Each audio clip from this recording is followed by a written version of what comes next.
और लखनऊ से इस वक्त की बड़ी खबर आपको बता रहे हैं। यूपी सरकार आज लॉन्च करेगी जनसंख्या नीति। जनसंख्या नीति 2021-30 का आज विमोचन होगा। जनसंख्या नियंत्रण के लिए ये नीति लाई जा रही है। सीएम आवास पर कार्यक्रम का आयोजन होगा। जनसंख्या स्थिरता पखवाड़े का सीएम उद्घाटन करेंगे। 11:30 बजे सीएम योगी इसका विमोचन करेंगे। तो जनसंख्या नियंत्रण के लिए एक नीति लाई जा रही है और बड़ी बात यह कि सीएम आवास पर कार्यक्रम का आयोजन होगा। जनसंख्या स्थिरता पखवाड़े का सीएम उद्घाटन करेंगे। 11:30 बजे सीएम योगी इसका विमोचन करेंगे। और लखनऊ से इस वक्त की बड़ी खबर आपको बता रहे हैं।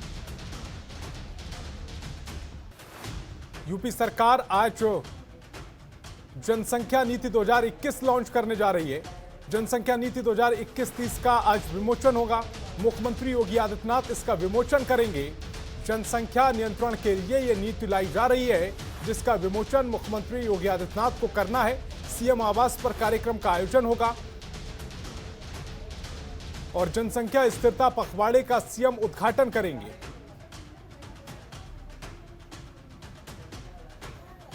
साढ़े 11 बजे सीएम को इसका विमोचन करना है। जो विमोचन का वक्त है वो 11:30 है। लखनऊ से इस वक्त की बड़ी खबर आपको बता रहे हैं। जनसंख्या नीति 2021 से जुड़ी ये बड़ी खबर।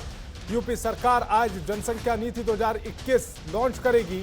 जनसंख्या नीति 2021-30 का आज विमोचन होगा। मुख्यमंत्री योगी आदित्यनाथ इसका विमोचन करेंगे। जनसंख्या नियंत्रण के लिए ये नीति लाई जा रही है और सीएम आवास पर कार्यक्रम का आयोजन होगा। कार्यक्रम के आयोजन का जो वक्त रखा गया है, जनसंख्या स्थिरता पखवाड़े का सीएम उद्घाटन करेंगे और इसके लिए जो वक्त रखा गया है वो 11:30 बजे है। रामानुज हमारे संवाददाता ज्यादा जानकारी के साथ लाइव जुड़ रहे हैं। रामानुज, एक महत्वपूर्ण फैसला योगी सरकार की तरफ से।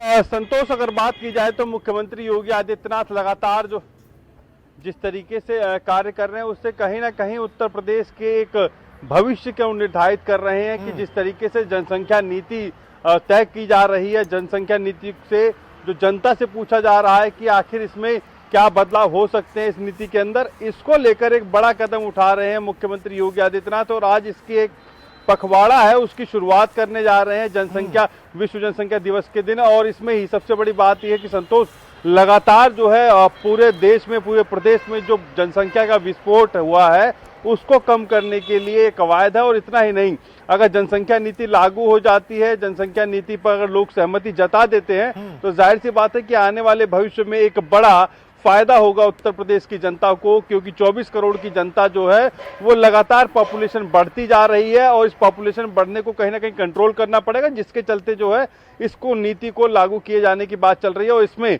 और सबसे बड़ी फायदा और सबसे बड़ा ये होगा क्योंकि तमाम जो और लोगों को रिबेट भी दी जाएगी जो जनसंख्या नीति से जो सहमत होंगे, जो जनसंख्या नीति का पालन करेंगे, उनको काफ़ी बड़ी रिबेट भी दी जाएगी। बिजली, पानी और लोन के उसमें भी जो लोन होगा उसमें भी आसानी होगी उनको मिलने के लिए। इसके साथ लोन के ब्याज में भी छूट मिल सकती है। ऐसी कई चीज़ें रखी गई हैं ताकि लोग जो हैं 2 बच्चे सभी अच्छे, 2 बच्चे ही अच्छे, ये एक नारा जो दिया था पहले पिछली सरकारों ने, उसको योगी सरकार अब साकार करने में लगे हुए हैं ताकि जनसंख्या का नियंत्रण हो सके। जनसंख्या जो है जो एक बहुत भयावह स्थिति में आ गई है उसको कंट्रोल किया जा सके। और सबसे बड़ी बात यह है कि उत्तर प्रदेश सबसे बड़ा प्रदेश है जनसंख्या के लिहाज से और इसलिए जनसंख्या का जो है विस्फोट रोकना भी जरूरी हो गया था। मुख्यमंत्री योगी आदित्यनाथ इसके लिए कड़े कदम भी उठाएंगे और लोगों को जागरूकता की अगर बात की जाए, लोगों को जागरूक भी किया जाएगा और इससे जो जुड़े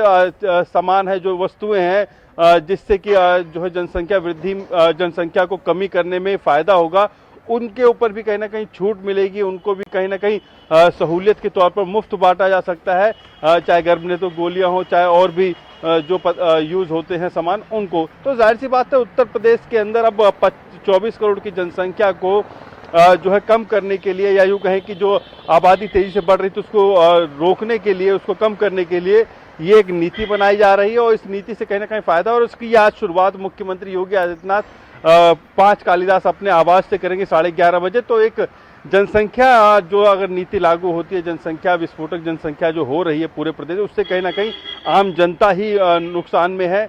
तमाम वो लोग नुकसान में हैं जो कहीं ना कहीं इसका लाभ नहीं ले पा रहे हैं। और इसके साथ साथ सब्सिडी की अगर बात की जाए, संतोष की सब्सिडी जो है वो तमाम जो लोगों में जिनकी जनसंख्या ज़्यादा है, चाहे वो किसी भी वर्ग के हों, किसी भी धर्म के हों, उनमें बढ़ जा रही है, तो बाकी लोगों का हिस्सा कहीं ना कहीं कम हो जा रहा है। तो इसके लिए भी एक खासा कदम उठाया गया। और सरकारी नौकरी में जो लोग हैं उनके लिए भी इसमें बहुत कुछ रखा गया है। उनको भी रिबेट मिलेगी, उनको भी छूट मिलेगी, उनको भी जो है छुट्टी या यूँ कहें कि जो अवकाश होगा उसमें भी उनको जो है रियायत मिलेगी। तो जाहिर सी बात है योगी सरकार एक तरीके से प्रोत्साहित कर रही है कि जनसंख्या नियंत्रण में जनता भी सहभागी बने उत्तर प्रदेश सरकार की। जी रामानुज, लेकिन इसकी टाइमिंग बड़ा कमाल की है। 5-6 महीने बाद 2022 विधानसभा चुनाव होने हैं और उससे ठीक पहले इस तरह का एक बड़ा फैसला लेने जा रही है योगी सरकार। क्या इस फैसले का फायदा उठाने की कोशिश की जा रही है 2022 में? देखिए संतोष, ये समझिए कि उत्तर प्रदेश में एक वर्ग विशेष की जो बात की जाती रही है, अक्सर जो है माइनॉरिटी की बात की जाती रही कि वहाँ पर ही ज़्यादा बच्चे जो हैं, चाहे कितने भी बीजेपी सांसदों के बयान आप उठा के देख लीजिए, कैसे कैसे बयान दिए उन्होंने, चाहे साक्षी महाराज हों, चाहे और भी सांसद हों, लेकिन जनसंख्या सिर्फ जो है एक माइनॉरिटी का ही जो है समस्या नहीं है। जनसंख्या उन इलिटरेट यानी कि जो अशिक्षित वर्ग है उनकी समस्या है, चाहे वो किसी भी धर्म के हों, चाहे किसी भी जाति के हों। और जो शिक्षा ग्रहण नहीं हो पा रही, जिनसे उनके बच्चे जो है ज़्यादा हो रहे हैं, एक जो एजुकेशन होनी चाहिए, डॉक्टरों का जो कंसल्ट होना चाहिए वो नहीं हो पा रहा था। उससे अब चुनावी अगर बात की जाए तो लोगों को लग रहा है कि सिर्फ एक समुदाय को टारगेट किया जा रहा है, सिर्फ एक समुदाय के लिए बोला जा रहा है, ऐसा नहीं है। जनसंख्या की अगर बात देखी जाए तो अल्पसंख्यक के साथ साथ अगर बात की जाए तो जो शेड्यूल कास्ट है यानी जो उनमें भी जनसंख्या का विस्फोट होता रहा है, उनमें भी अशिक्षा का जो भाव है वो उत्पन्न रहा है, जिसके चलते जनसंख्या वृद्धि की अगर बात की जाए वो होती रही है। और ऐसा नहीं है कि इस नीति से कहीं ना कहीं सिर्फ अल्पसंख्यक प्रभावित होंगे, और भी जो धर्म है और भी जो जातियां हैं वो भी प्रभावित होंगी, क्योंकि जनसंख्या सिर्फ एक धर्म को लेकर नहीं है, एक जाति को लेकर नहीं है, एक विशेष वर्ग को लेकर नहीं है। क्योंकि हाँ, आपने जो ये बोला कि जो 6 महीने चुनाव, जो कानून आ रहा है वो कानून तो जो 6 महीने का चुनाव रह गया है उसको, जी रामानुज, जो कानून आ रहा है वो तो सबके लिए कानून आ रहा है, और ऐसे में किसी एक जाति वर्ग के लिए इसका से कोई लेना देना नहीं है। सवाल ये था कि 2022 आ रहा है, उससे पहले एक अच्छा मसौदा तैयार करके लाना, कहीं ना कहीं सरकार इसका बेनिफिट उठाने की कोशिश कर रही। 2022 में अगर सरकार इसको अच्छे से पेश करने में कामयाब रहती है तो ये सरकार की कामयाबी होगी, और कामयाबी होगी तो सरकार को इसका फायदा मिलेगा। रामानुज, आप हमारे साथ बने। खबरों के निष्पक्ष विश्लेषण के लिए सब्सक्राइब करें Jantantra TV and press the bell icon. Never miss any update.